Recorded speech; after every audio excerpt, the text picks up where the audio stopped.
Hey, what's up guys? Doing a little knife review outside today. Winding down from a long day, and it was a beautiful day. And after work I did a bunch of yard work and it just feels good. Feels good. So I'm new little background here because I'm outside on my bistro table. And that sounds fancier than it is. It's just a small round table.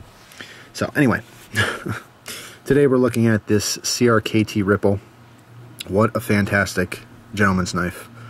Alright, now this is marketed as a gentleman's knife, and I think the two most important things that make a knife, quote-unquote, a gentleman's knife, the two factors really, are being lightweight and being very slim line.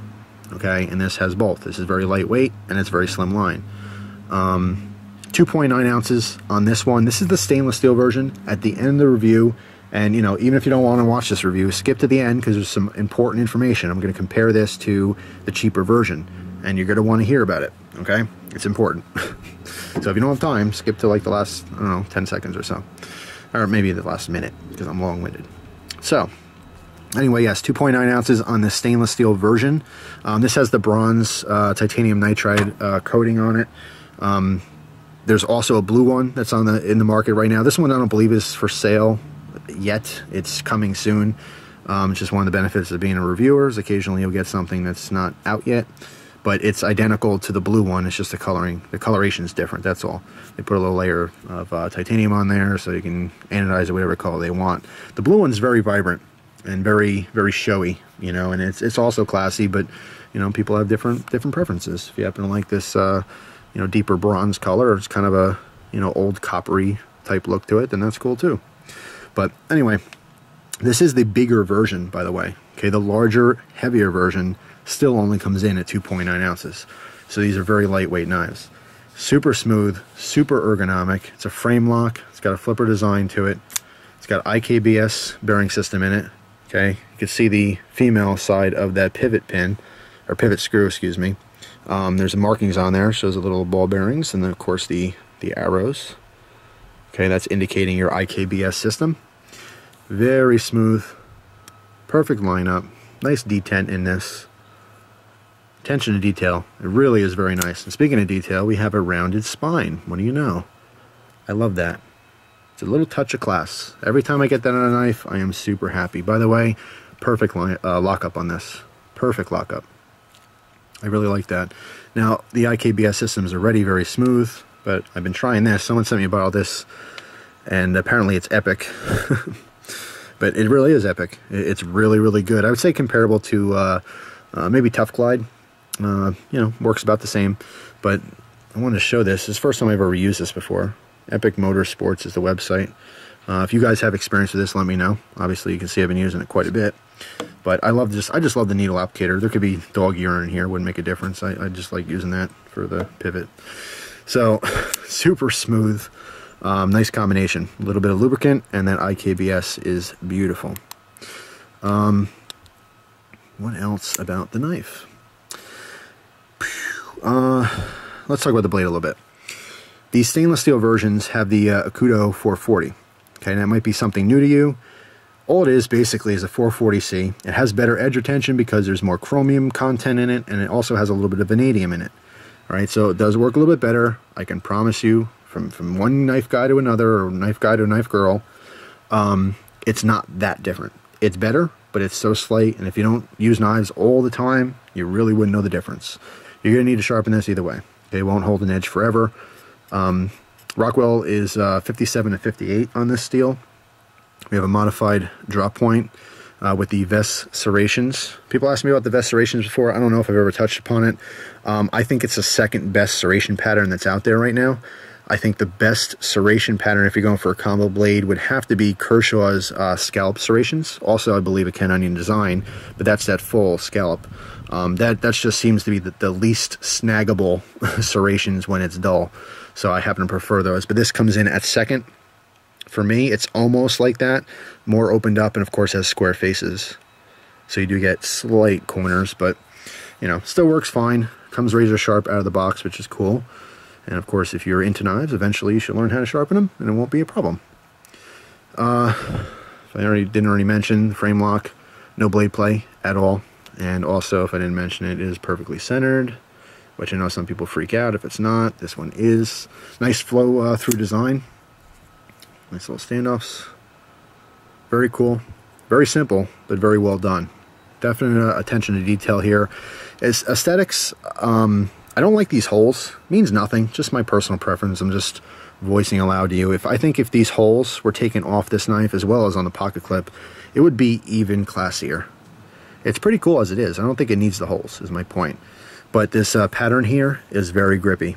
It actually works very nicely. Of course, there's also jimping and a nice finger troll in here. It really feels comfortable. Again, this is the larger version. I don't know how the smaller version feels, but the large one feels awesome. Blade length is 3.16 inches. Closed, 4.33 inches. Okay, what defines this as a gentleman's knife is the fact that it's small, thin, and lightweight, and it works beautifully for that. But I still think for moderate EDC use, it would work as well. Of course, you see the pocket clip, it's only a tip down carry. Unfortunately, I know some of you guys like your tip up, but that's just how it works with this one. There is a lanyard hole on the bottom, but if you didn't already know, most of the time when you have a tip down carry, people don't use a lanyard unless it's a smaller knife and you want that extension for grip. But generally speaking, you know, the lanyard hole is usually on the bottom of the knife, but that benefits you when the pocket clip is mounted for a tip up carry. Reason being is then now the lanyard is accessible, you know, at top of the pocket, so you can grab that as well.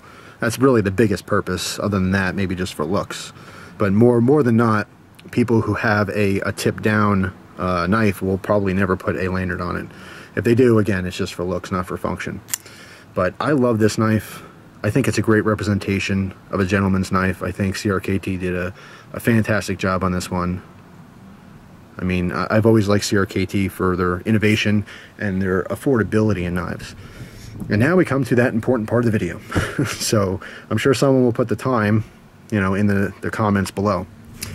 This is the newer version.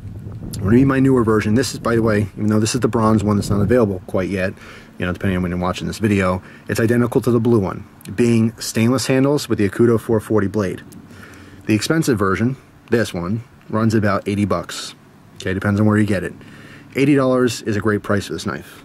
But I think even better is the cheaper version. The cheaper version has aluminum handles. They're black, okay? But the handles are aluminum as opposed to the stainless, and the blade is an 8CR14 MOV as opposed to the Acuto440. The cheaper version will not hold an edge as long, but I think that the difference in edge retention is so minute, and the price is so different, $30 for the cheap version compared to $80.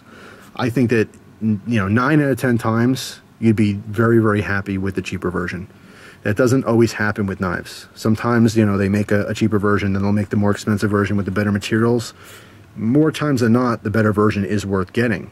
But in this particular case, unless you're going for the specific color of the bronze or the blue, go for the cheaper one. I think you'll be happy with it. It's just my opinion. I know a lot of you guys out there are on a budget, and you know, you might really love the design. I think you'd be really happy with it. You still get the same, you know, same overall design, the same look. Yeah, the materials aren't as good. That's why the price is cheaper. No, it won't hold an edge as good. But I still think for that price gap, for 30 bucks, it is a fantastic knife. There's not a whole lot of competition out there for really good $30 gentleman's knives. You know, of course there are examples, which I'm sure a lot of you will list below because you feel the need to now. And feel free. You always, you know, good to have suggestions to other knife people. But I think the cheaper version is a knockout. It's like a hidden gem of the knife world. It's one of those, you know, great quality cheapos. So just my opinion. I like the cheaper version, but of course this is something you're gonna have all the time. Maybe if you're in an office environment or something and you do use your knife often and you want a gentleman's folder, this might be the better option. Yeah, it's more expensive, but it will hold an edge a little better. And keep in mind too, the weight will be even lighter with the aluminum. 2.9 on the stainless. I don't know what the aluminum one is offhand, but I know obviously it's lighter. And of course this is the larger version. There are smaller versions as well. So you're talking about something that weighs, you know, basically nothing. I love the knife. I think it's fantastic. But I did want to make that point that the cheaper one out there I think would make a lot of people just as happy. And the difference in the blade steel and the quality and edge retention it's so minute that I don't think a lot of people would care, particularly for the price difference. So just from me to you. Either way, I love the knife design.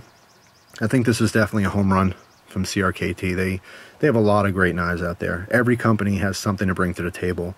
But I've just been super impressed with a lot of their stuff lately.